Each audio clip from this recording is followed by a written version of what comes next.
Have I told you recently how much I love you? Yeah, thanks. And Debbie, too. Love is so important in a church. It's also really important in the family.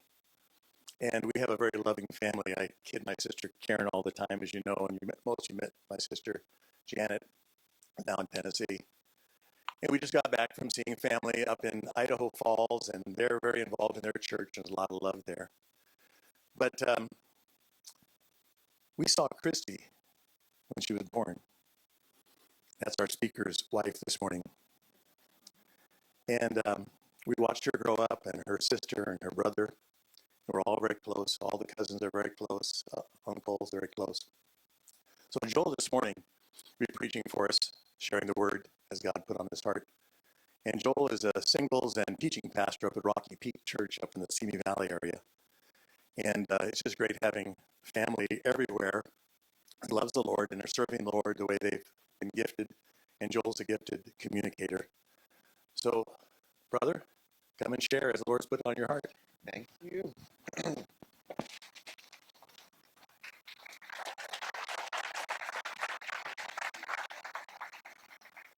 Good morning, Lake Church. It's fun to be with you again. I'm nervous this time because Uncle Jimmy, or as you call him, Pastor Jimmy, is here. So if I mess up, there's no going back. It's fun. Um, it's just a gift to be with you. We got to come down a couple days ago, staying with Karen, my mother-in-law. I'm very grateful I don't have the stereotypical Disney mother-in-law. I got one of the good ones, and so it's super fun when we get to spend time together. And so Friday night, it was just all of us at her home with Christy and her siblings, my brother-in-law, sister-in-law, and it's just like this beautiful moment where we're just all sitting there. You get to see like the blessing of generational pursuit of Jesus in moments like that. And so I just like it was a gift, and I was like, wow, if this was the only reason we came was to have that meal together. I'm there, and then God was like, and you get to teach, and I'm like, that's cool too. All right, so um, I want to just start. This is not in any series that you're in as a church, so there's some message notes that'll probably help you follow along. But I just want to start with a simple question to frame what we're going to do with our time together today. And this is the question: what do you think is the greatest thing God can give you? Now, don't rush to an answer yet in your mind, but sit on it for a little bit because it's one of those questions that the more you spend time with it, you realize this is actually an important question to wrestle with. Because how you answer that question or think about that question will shape so much of how you view life, what you view the purpose of life is, what you view the role of God is in your life, and your dance with Him and what that means and looks like. And I remember one of the ways I've chased after this question for myself is just thinking about it from the perspective of a father with my own daughters. So I have two girls, 16 and 19. And just love them to pieces. And it's interesting because I think, well, what's the greatest thing that I could hope for them? And just at face value, when I think about that question, an easy answer is to say, well, I want happiness for them. And I don't think that's a bad thing by any means. Like, I definitely would love for them to have a good life and to know love and joy and laughter and things like that. And so happiness is a quick answer that comes to me. But think about it. I think, like, well, I don't know if that's actually the best thing I could want for them because I've known a lot of happy people who are just jerks, right? Like a lot of happy people that are mean and they're not actually doing anything productive in the world other than sitting there and clapping in the sunshine and writing it out on their terms, right? And so it's like, so it's not that I don't want happiness for them, but I want something more than just happiness. I like my desire is that they would have substance and that they would grow in character and strength. They would become young women who are fierce warriors for the kingdom in this world. Like, and sometimes to pursue that means you have to choose a life that isn't always happy because you're chasing something greater. And so I remember just like, okay, so I don't know if like happiness is just the straight answer to the question, what's the greatest thing God can give me? And then I remember another period of my life, somebody just asked me the question, we're just hanging out one day, and they said, "Hey Joel, are you happy right now?" was just a friendly question, and I just remember like thinking my immediate answer was like, yeah, I'm happy, and I just the question like went with me beyond that conversation because I began to ask the question, well, I guess in that moment it was very much situational, circumstantial. So like it was easy to say I was happy because I was in a good season in life. I wasn't really wanting for anything. I mean, there's things I want. Don't get me wrong, but I mean, I had the basics, right? Like food, clothing, shelter. Like those things were true of my story. I just realized, okay, that's good. I had healthy relationships and deep friendships. Like those things matter, and there wasn't a whole lot crazy going on in my life at the time. And I just remember thinking well, yeah, I think I'm happy because it's kind of circumstantial. That hasn't always been true of my life. There's been darker moments. I'm sure we've all had those moments, right? And so again, as I probed it, that week, it was almost like God wouldn't let the question rest. Have you ever had him just kind of chase you down on something in your life where you just feel like God's like, no, we need to talk, and he's just kind of, and you're like, I'm fine, God, leave me alone. He's like, no, no, we're gonna work on this one. And the more I just felt like God was like chasing that question with me, I began to realize I'm very much about my happiness. Like if you ask me, like it's not simply that I would say I was happy, but so much of my life was about ensuring that I was happy in the pursuit of things that I would do. And again, in and of itself, not bad, but like if that's the primary goal, then it might mean that I'm not always listening to what God wants to do in my life or in my story. And I realized that the pursuit of happiness became a very deeply spiritual question because for me, my life can so much be about my happiness and the pursuit of my happiness. And if I'm not careful, at the detriment of what that might mean for other people. Like, have you ever just chosen the best for yourself because you could have it and you didn't think that that might be better for someone else? Are you just all benevolent people in the room? Right? Yeah, right? Like, yeah. I mean, when I get the best parking spot at Costco, I'm like, great. And then I see like the mom farther in the parking lot. I'm like, yeah, it's a tough life for you, because I'm happy I got the best spot. Like, it's easy to do that, right? And instead, like maybe think, oh, maybe there's something better than just some like that pursuit in that moment. And as I really began to press in with this question, it was like, God, what do you think about this? Like, what do you think about this question? Like, what is the greatest thing you could give me in my life? Like, what I'm about my happiness. God, what are you about with my life? Like, what do you desire for my life? And what do you desire from my life? Because like you know the operating instructions for this person called Joel better than anyone else because you created me. And so maybe like it's important I understand what you think about me and what you created me for, what you intended me for, what you desire for me and from me with that. And so this just became like this, like I'm a very introverted personality, so I could like go sit by the beach for like a week and just be like contemplating life. Like some of you that would kill you because you process out loud and you talk to the social vampires, you need to connect with other people, right? Like that. So, but like for me, I was just in this deep thought and it just wouldn't rest with me. And the more I thought about it, and I said, look, God, I want to like look at your word and see what you think about this. And the more I looked at the scriptures that I had studied and read and grown up with and really opened up God's word, which is an important thing to do, right? Because the scriptures aren't just stories and letters written by mere people. There's another author at work with them, right? Like these are God's words, God breathed. So that what these people wrote is what God wanted us to understand because in this book, God's showing us the truth of who he is, who we are, and how life is meant to be. So as I really began to probe and reflect to those, I came to a very unsettling realization. And this is the realization I came to. God is not about my happiness. God is about his glory. And I don't know how that hits you, but it kind of catches me off guard. Because again, I'm all about my happiness. And if God isn't, I've got so many questions. And I know that we're going to wrestle with this today. And if you're not buying what I'm selling, that's okay. You can get your refund from Pastor Jim later. But it was such an unsettling thing. And I think I want to look at a story in the scriptures in just a minute that I think will clearly demonstrate what I'm saying here. But before we step into that, I want to wrestle with the idea a little bit, because I think like it's okay to wrestle with things that God shows us. In fact, that's very healthy and normal as we're pursuing it. Because if this is God showing us reality as He intends us to understand it, but we're messed up and fallen, like anyone know anyone like that? Are they sitting close to you?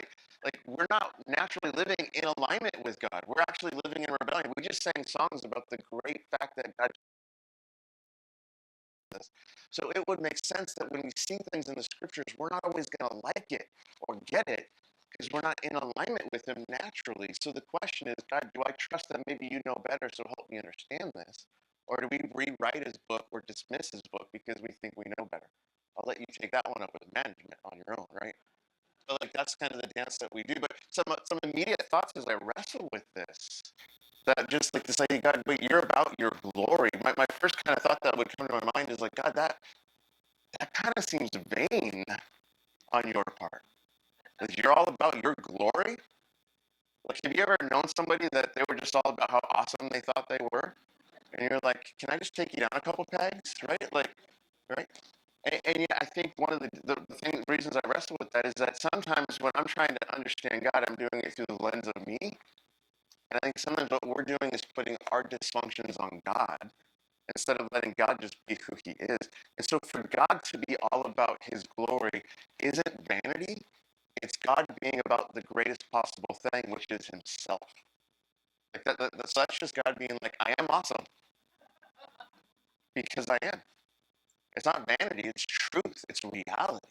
And so for God to be about His glory and that which is greatest, which is Himself, isn't vanity. It's just God being real.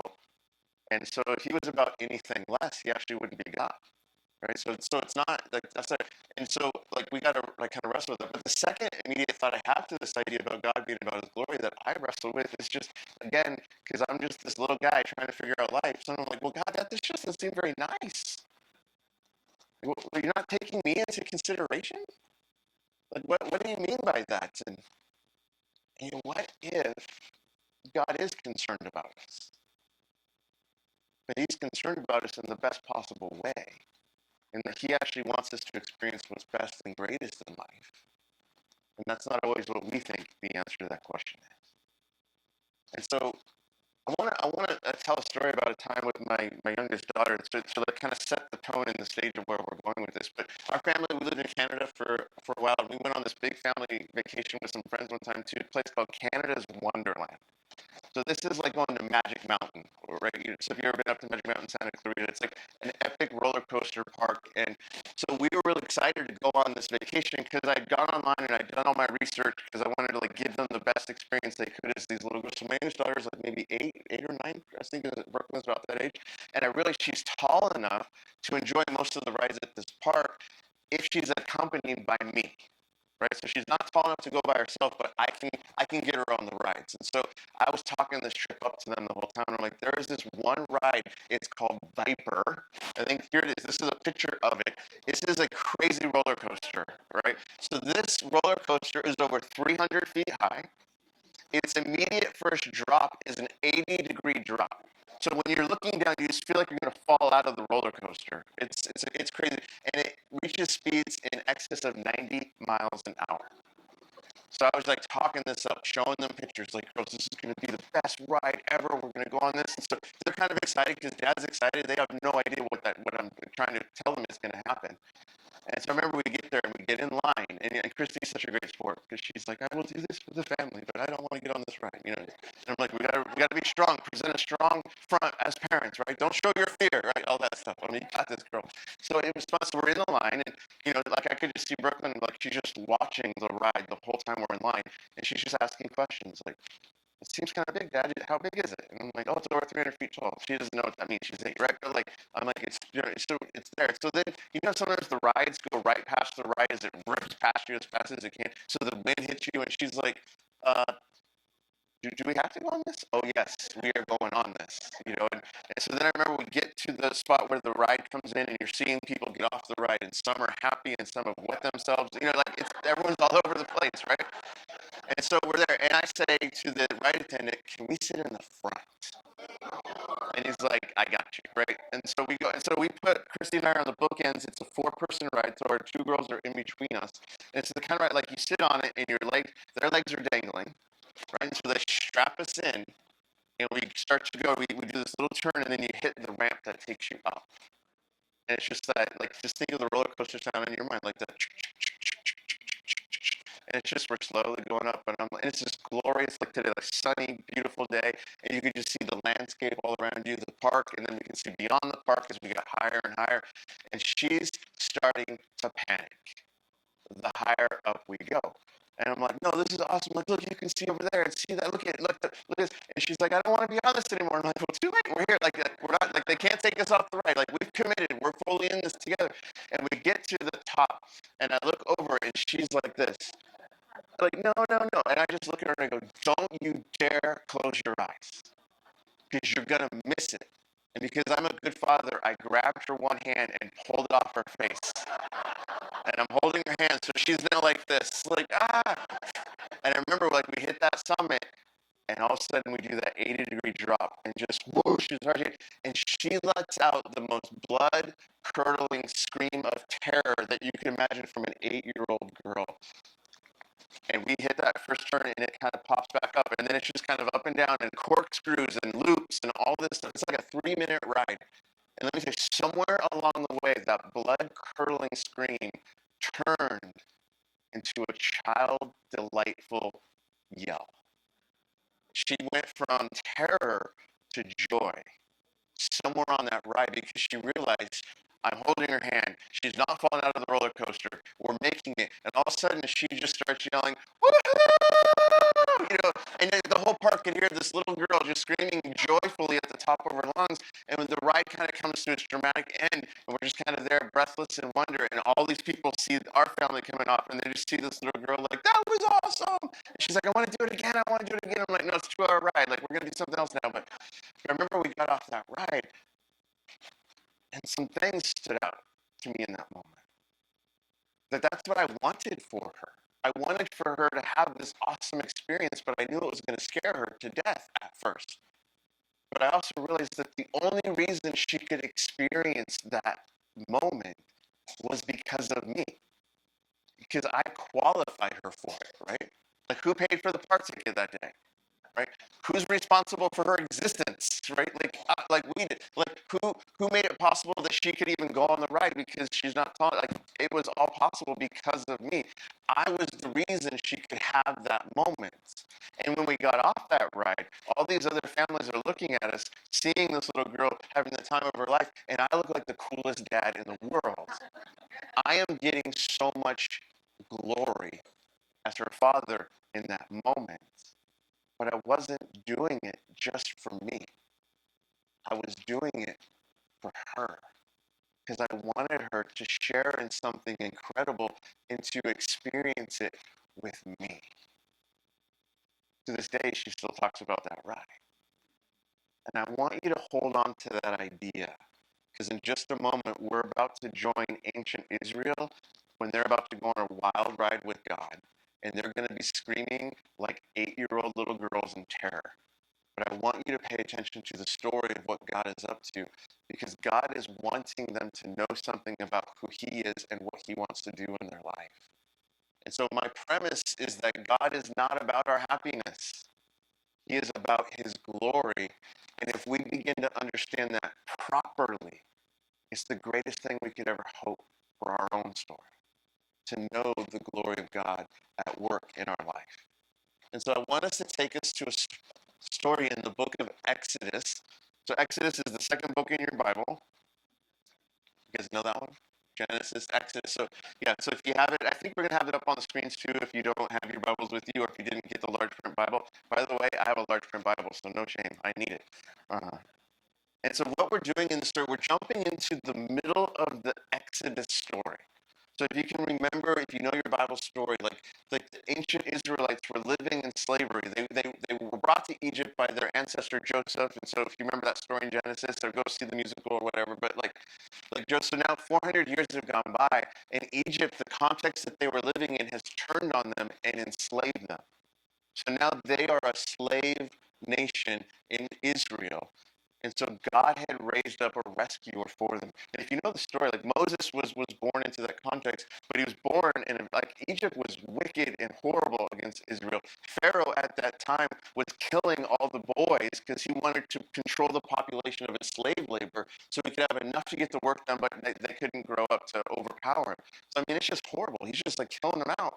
And then Moses is protected. If you kind of remember the story, the midwives lie and protect her, and then somehow they put him in the basket and ship him off to the daughter of Pharaoh, and she adopts him. And so Moses is raised in the house of Pharaoh, and he understands his role and his identity as he gets older. He knows who he is. Because you remember this, he has the sense, I'm supposed to help my people who are in slavery. So he kills the Egyptian slave master who's abusing one of his fellow Israelites. That doesn't go well. You never want to jump the gun on God's timing for his plan for your life. And that's what Moses does in this moment. So then he has to flee for his life. So then he lives 40 years out in the wilderness. And then he has that burning bush moment where God shows up, and God is just like, I've heard my people's cry. So, Moses, I'm sending you back, and this is the message you tell Pharaoh: let my people go. And Pharaoh doesn't receive the message, and so God and Pharaoh have a Wild West showdown. And God brings his wonders and his plagues to Egypt. And if you know the story, it's fascinating. Every plague that hits Egypt is God contending against one of the demonic gods of Egypt. And what he's saying is, I'm God, I'm more powerful, your gods are nothing. And Pharaoh still doesn't, until finally the tragic killing of the firstborn of all of Egypt. And that's the beginning of this thing called Passover. So much like God's foreshadowing of what will come. So this Passover lamb that will protect the people is pointing to Jesus, right? There's so much richness in the story. So this is all now taking place. And the people are now set free. Pharaoh's like, get out of here. And so he's sending them off. And so they're finally set free for the first time. And this is the story that we're jumping into here. In Exodus 13, verse 17, we read this. When Pharaoh let the people go, God did not lead them on the road through the Philistine country, though that was shorter. For God said, if they face war, they might change their minds and return to Egypt. And so imagine this, like just try to put yourself in the story. You've been a slave for generations. Your parents, grandparents, great grandparents. What do you know about freedom, and what do you know about taking care of yourself? You know nothing. But how excited are you in this moment? Right? You're like the teenager who's given the keys to the car you've never even been in before. Right? So you're super excited. And so God is actually fulfilling his ancient promise to Abraham to lead them into the promised land. So they think this promise is being fulfilled, and here we go. So they're walking out with excitement. And God's like, guys, we're going to take the scenic route. Because if we go the direct route, you're going to face some opposition and you're not ready for it. Right? So God is already intentionally at work. So God led the people around by the desert road toward the Red Sea. The Israelites went up out of Egypt ready for battle. Do you see how they both have different views of themselves? They think they're all that and they're ready. And God's like, oh no, friends. So we're going to go a different way because I know who you are more than you know who you are. Has God ever done that with you? Don't you know who I am, God? And you know what his answer is? Oh, I do. Little man, little woman, I know exactly who you are. So walk with me, right? So that's what he's doing with them. And so Moses took the bones of Joseph with him because Joseph had made the Israelites swear an oath. He had said, God will surely come to your aid, then you must carry my bones up with you from this place, which is crazy. Joseph knew centuries before that it was going to turn on them. But he's prophesying that God will rescue you, and when that day comes, take me home. So after leaving Succoth, they camped at Etham on the edge of the desert. By day, the Lord went ahead of them in a pillar of cloud to guide them on their way, and by night in a pillar of fire to give them light, so that they could travel by day or night. Neither the pillar of cloud by day nor the pillar of fire by night left its place in front of the people. Like, what a beautiful picture of God just presencing himself with them and leading them into their future. All they have to do is follow, and God will take them home. Then the Lord said to Moses, tell the Israelites to turn back and encamp near Pi Haroth between Migdol and the sea. They are to encamp by the sea directly opposite Bel Zephon. Pharaoh will think the Israelites are wandering around in the land in confusion, hemmed in by the desert, and I will harden Pharaoh's heart, and he will pursue them.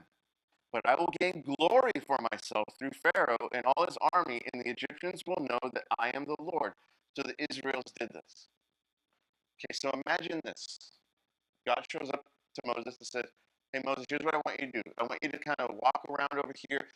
Go camping by the sea. It'll be a beautiful holiday for the Israelites. While this is going on, Pharaoh's going to look at this. He's going to get reports on what's happening, and he's going to think, you guys are lost and confused. I'm going to stir him up so he comes after you. And don't worry, I'm going to get glory. That's the plan.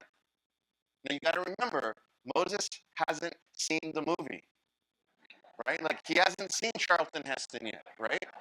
He hasn't read the book because it's his story that's going to be written. So what does he know of the plan at this point in time? Go camping by the sea. Pharaoh's going to think you're lost. I'm going to send him the greatest army in the world to come down after you with all his fury, and I will get glory. How many of you would have some questions about the plan? Yeah. I'd be like, okay, God, help me out. Like throw me a bone. Like, explain something to me. Like, I've seen you do wonders and signs. I've seen you at work in the story, but I don't understand this chapter.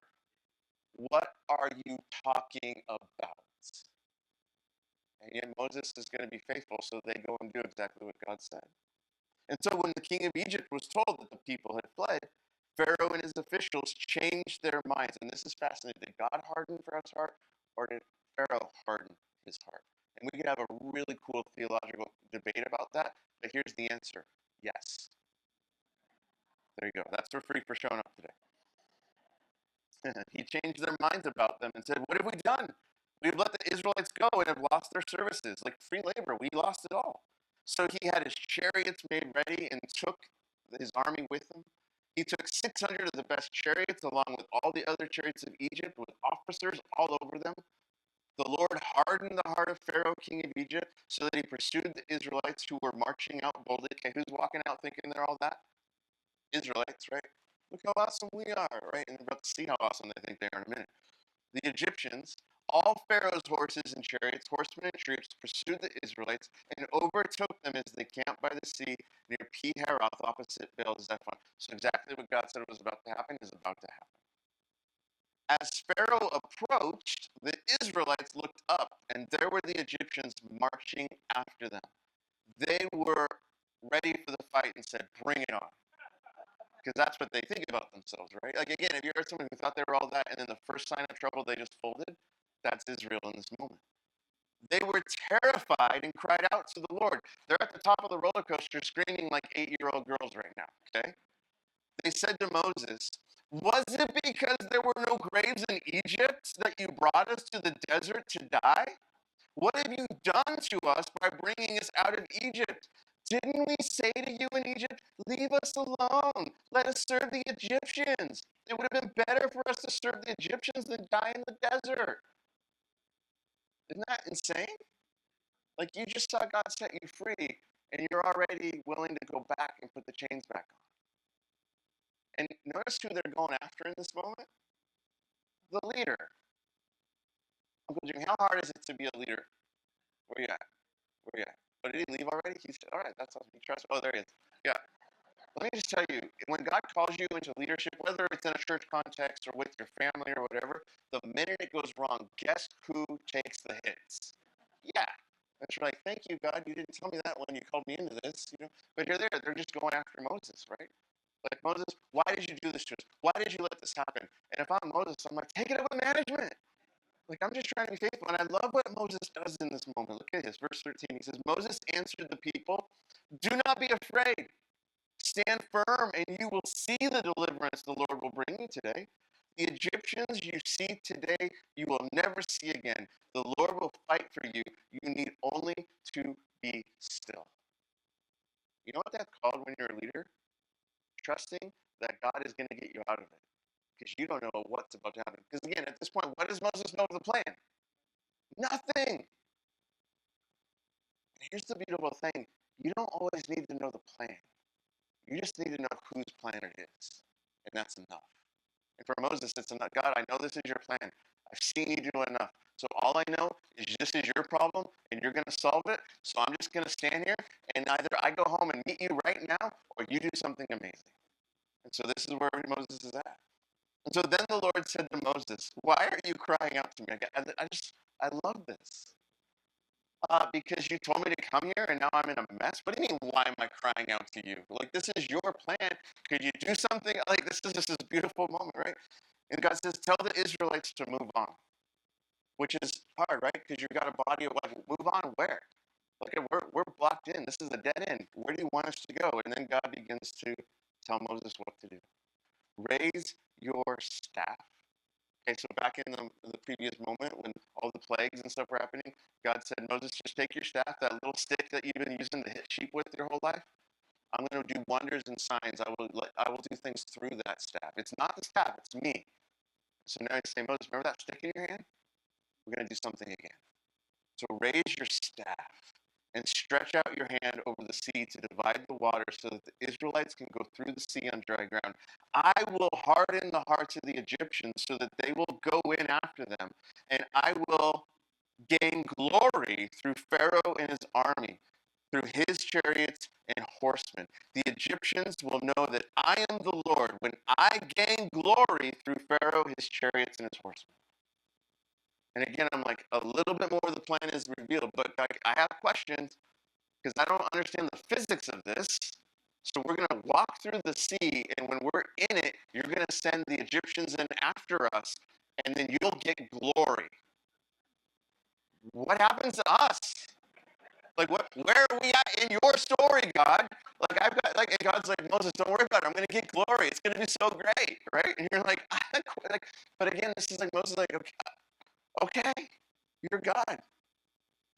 Then the angel of God, who had been traveling in front of Israel's army, withdrew and went behind them. And the pillar of cloud also moved from in front and stood behind them, coming between the armies of Egypt and Israel. And throughout the night, the cloud brought darkness to the one side and light to the other side, so neither went near the other all night long. Remember what Moses said? Just stand firm, God will fight for you. Now God's doing it. He's like this protective father that just grabs his kid and says, get behind me, and I'm going to protect you from them. And all night long, God's just standing in the gap between Egypt and his people as he's preparing to create the exit route for them. And so Moses stretched out his hand over the sea, and all that night the Lord drove the sea back with a strong east wind, and it turned into dry land. This is where the movie doesn't get it right, right? Because the movie just holds it up and it happens. And like, no, this was an all-night experience where God is taking command of his creation, and he is the maker of all the laws of physics. And he's like, I know how to do this. I made it. So watch. And all night long, he splits it so that they can do the thing that he told them they were going to do, which is walk through. The waters were divided, and the Israelites went through the sea on dry ground with a wall of water on their right and on their left. And some of us are really familiar with the story, right?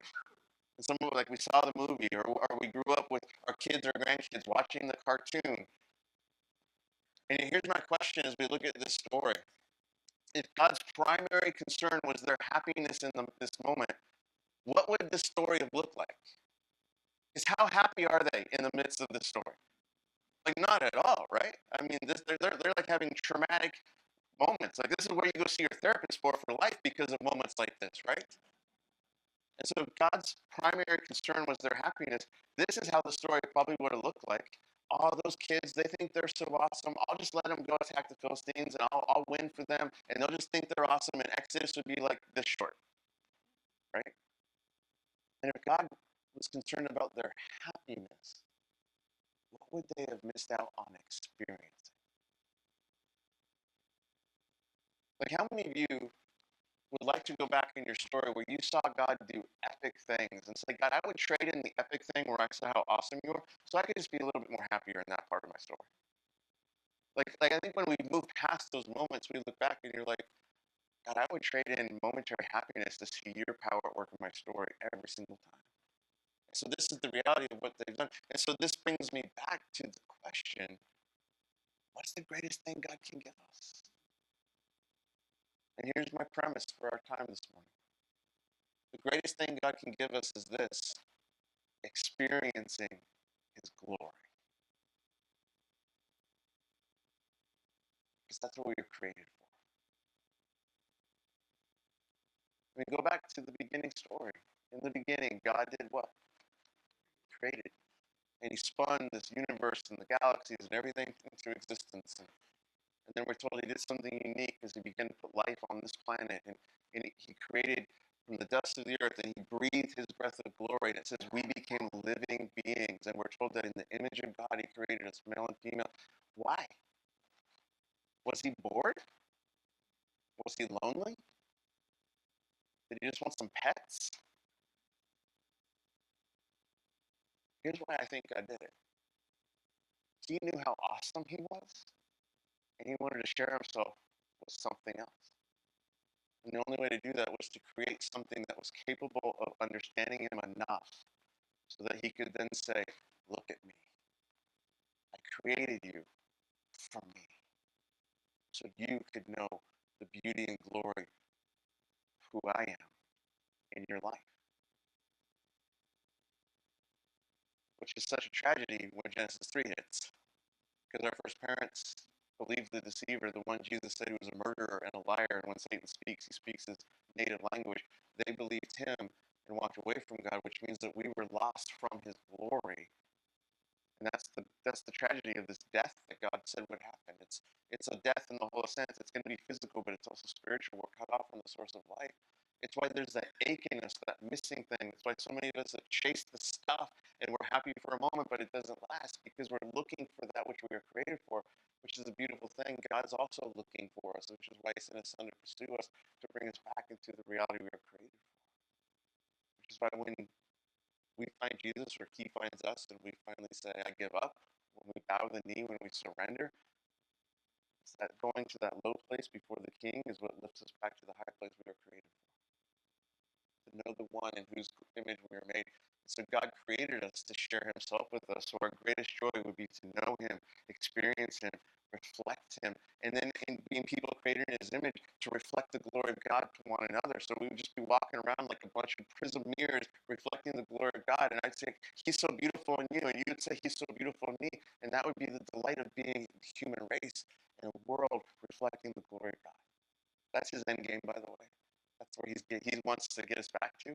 He's got to deal with the mess that we created, but he's good enough, he's going to do that. I love how David puts this in Psalm 27, verse 4 through 6.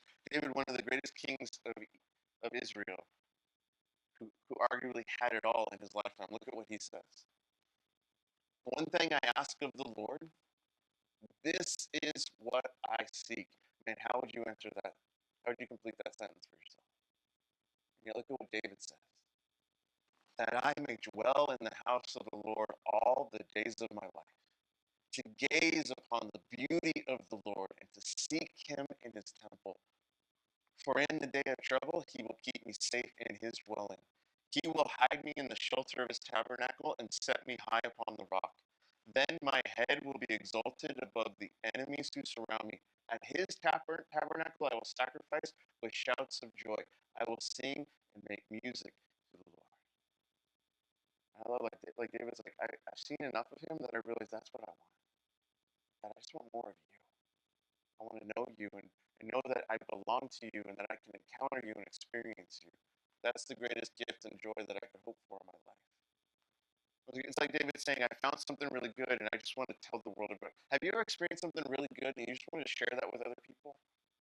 Like, remember, years ago when Christy and I were like first married and just trying to make our budget work, we would go to Claim Jumper and eat in the happy hour time because it was an affordable menu. And we discovered by accident one of our times there one of the greatest desserts ever created by the human race. It's not that I declare. It wasn't the big chocolate cake. I don't know. You guys remember Claim Jumper? They don't exist anymore. I'm so sad. But this was the greatest dessert that they ever made. The chocolate chip calzone. I don't know if you ever got to experience it. Probably one of the greatest arguments for the existence of God I've ever eaten.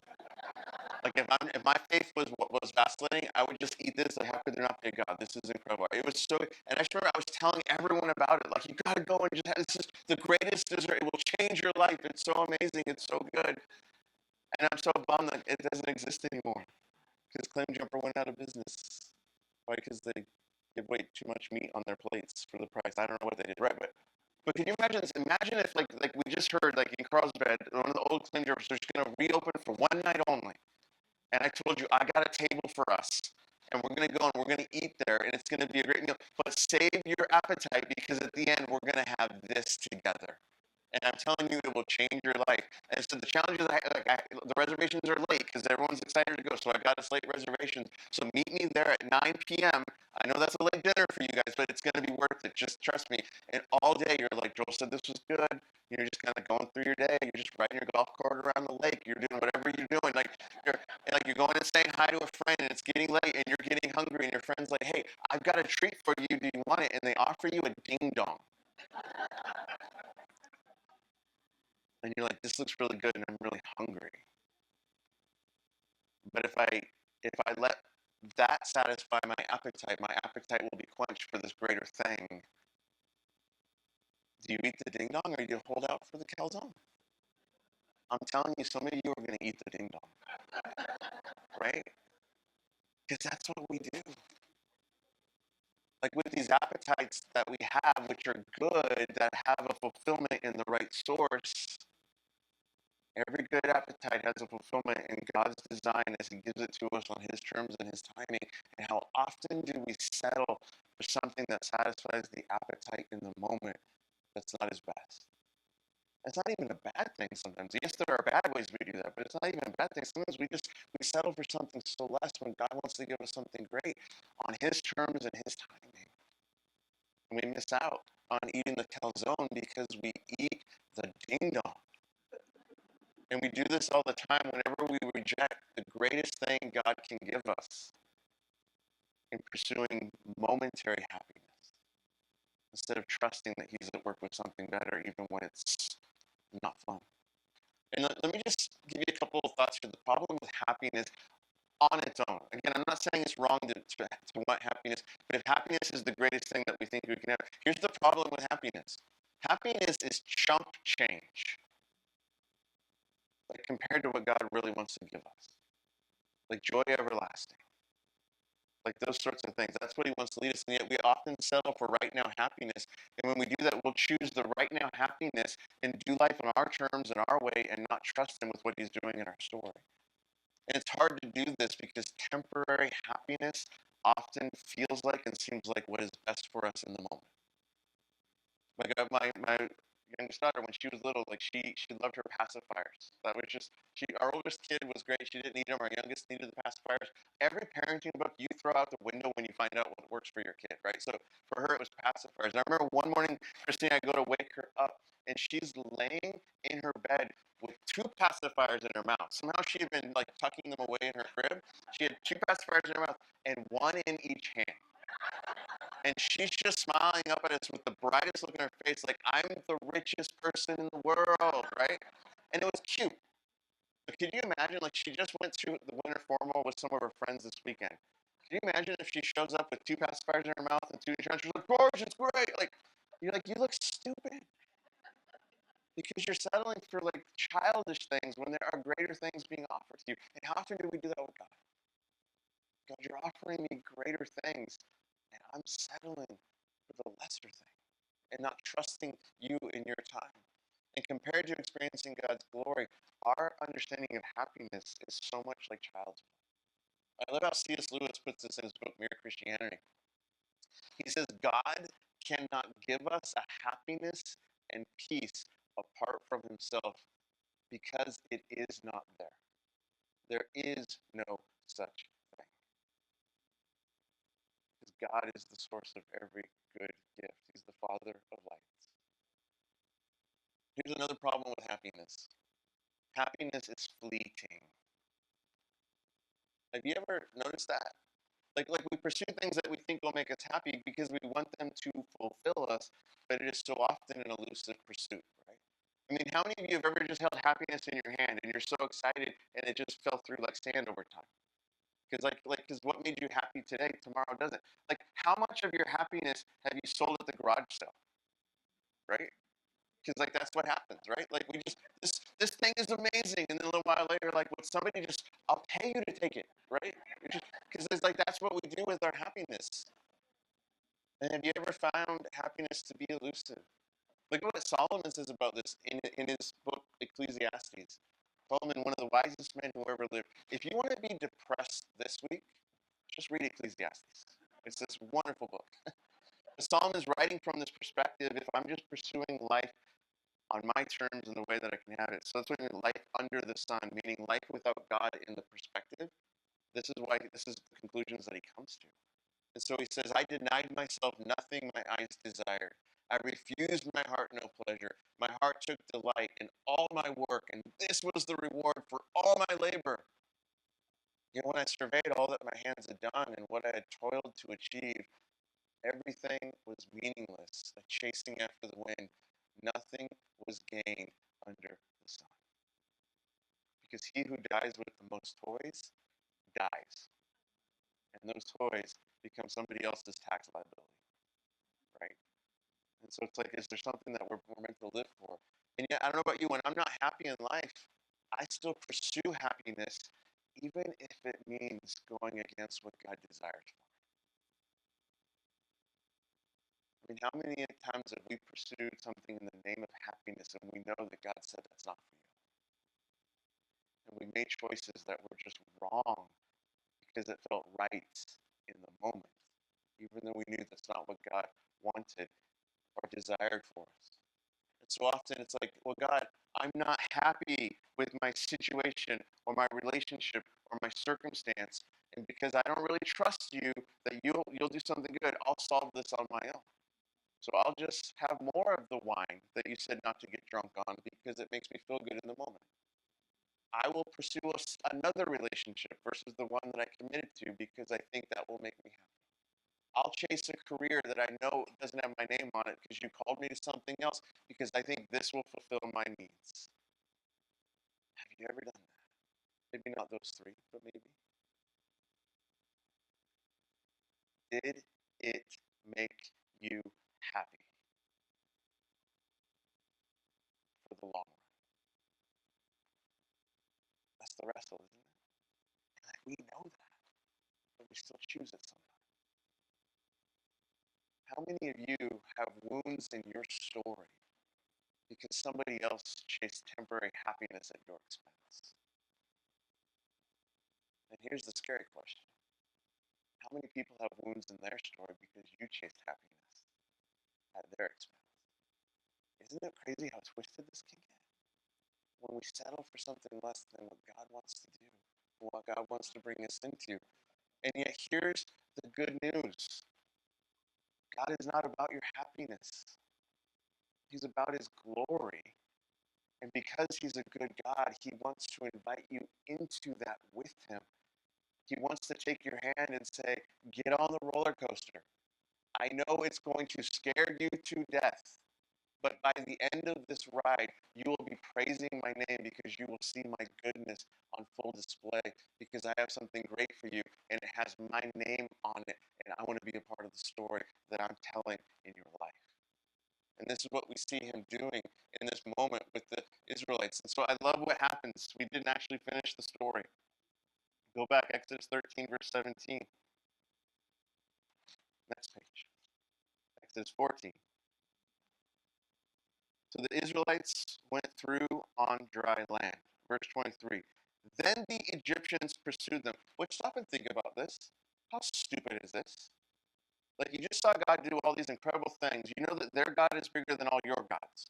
And then you go and roll up on them, and then their God starts like standing between you and them and creating this cloud of confusion. Then the cloud parts, and you see the Red Sea split. You've never seen that in your life. It's like, what is going on? And you're like, let's run in there after them. Like, how stupid are you? Like, maybe their God's doing something. Hold back. Like, just one of them had the sense to say, wait, hold back. I don't know what their God is about, but he seems pretty big, and that looks stupid. But all of them are like, this looks like a tactically brilliant move. Let's get them. So the Egyptians pursued them, and all Pharaoh's horses and chariots and horsemen followed them into the sea. And during the last watch of the night, The Lord looked down from the pillar of fire and cloud at the Egyptian army and threw them into confusion. He jammed the wheels of their chariots so that they had difficulty driving. And the Egyptians said, "Let's get away from the Israelites. The Lord is fighting for them against Egypt." Oh, they finally figured it out. Then the Lord said to Moses, "Stretch out your hand over the sea so that the waters may flow back over the Egyptians and their chariots and horsemen." Moses stretched out his hand over the sea, and at daybreak the sea went back to its place. The Egyptians were fleeing toward it, and the Lord swept them into the sea. The water flowed back and covered the chariots and horsemen. The entire army of Pharaoh that had followed the Israelites into the sea, not one of them survived. Imagine what God's telling them. I will protect you. I have set you free from your oppressor, and now I have ended them. You never have to look over your shoulder and wonder if Egypt's coming because I took care of them. You have been set free from your past. I'm going to lead you into your future. Follow me. And the Israelites went through the sea on dry ground with a wall of water on their right and on their left. And that day the Lord saved Israel from the hands of the Egyptians, and Israel saw the Egyptians lying dead on the shore. And when the Israelites saw the mighty hand of the Lord displayed against the Egyptians, the people feared the Lord and put their trust in him and in Moses, his servant. Because what God wanted for them was to know how great he was so that they would trust him. Because if you know the story, it's going to get crazy for them again. And the crazy thing is how much they give up on God, even though they saw all this. And yet what God's wanting them to understand is, I am God. I am good. I am great. I am for you. Walk with me. Follow me, and you'll experience my best because I want to give you all of me. And this is what he's doing. And see, this idea that God is not about our happiness right now in the moments. He's about his glory. And sometimes stepping into the glory he has for us means discomfort, means doing a hard thing, means giving up what we think is so great so we can walk with him into what's better. And so just a question to think about. What does this look like in your life today? Like, where is God inviting you into experiencing more of his glory? And you're like, I don't know if I want to get on that ride, God. I don't know if I want to trust you with this next stage of my life or this thing that you're calling me into. And yet, what if that's the path to experiencing the greatest thing he wants to do in your life in this coming season? I remember like years ago, you've heard me tell some of the story. God called our family to go to Canada. It's like, God, this is the dumbest thing I've ever heard you throw on my plate. We're these Southern California kids that love the beach, and you're going to move us into the heart of the North American continent and put us in the middle of winter to lead a bunch of Christians? Don't you have people there already? Like, why us? And yet, the more we wrestled and prayed, sometimes like it doesn't make sense other than God is saying go. And so we went, and it was like some of the hardest years of our lives. I always tell people it was like a Dickens novel. It was like the best of times and the worst of times. And like for 3 years, like just struggle and fight. And then the back half of those years was really beautiful as we got to see things that what God was doing. And then in 2019, God released us, and we got to come back to California. We didn't know why the timing on that either. I remember talking with one of my elders of our board as we're getting ready to leave in December of 19, and we're rolling out in January 2020. And Jim Tiller, my elder, he's just like, "Hey Joe, why do you think God, like you guys went through so much and you brought the church to this place? Why do you think God's releasing you now?" And it's like, Jim, I don't think this is prophetic, but I wouldn't be surprised if in 2020 something happens that makes sense of why God sent us back to California. Oh, like a global pandemic, for instance. Like, again, like God's not like, I don't, right? Just listen and follow and trust his timing. Because let me tell you, you would not have wanted to navigate COVID in Canada as an American. Woo. But God, like, set us free in that moment. And then the amazing thing is, like, you look back on that time and you're like, God, why? Like, I'm still trying to make sense of it. Because we got to come back. I'm grateful for that. But why? And a few months ago, one of my friends that we got to meet while we were living in Canada, my buddy Josh, just texted me. I hadn't talked to him in a couple of years. He's like, "Hey, can we call? Can we talk to each other?" And I remember just we got on this phone call and we were just catching up with each other's story. He and his wife started coming to our church, and God met them. And she was an atheist and a child of atheists and didn't really know God. But somehow, like our small group, we just spent time together, and their family found Jesus. And he's just talking about how they're following Jesus in these friendships. And I'm like, God, I get to see your glory in their story that I got to be a part of. So where's that at for you? Like, what are things like that where God's calling you into today? Maybe this week just invite His Spirit to lead you and show you the things He has for you, where He wants to move you. Maybe it's just spending time with a friend, showing up and being there for someone, and it will cost you, but it's for His glory. So we're going to close out our time. On National Pastors Day, I think I blew out the clock, but that's what teaching pastors do. But as we got one more song? Okay, so as you come on up, I want to read this passage for you as we go into this final song. Almost let this song be setting up our final worship song. Listen to what Paul writes about all these things we've been wrestling with in 2 Corinthians 4:16 through 18. He says, "Therefore, we do not lose heart. Though outwardly we are wasting away, yet inwardly we are being renewed day by day. For our light and momentary troubles are achieving for us an eternal glory that far outweighs them all. So we fix our eyes not on what is seen, but on what is unseen. For what is seen is temporary, but what is unseen is eternal." So, Father, just show us your glory. God, would you show us the glory we are created for? To come and lead us into your story.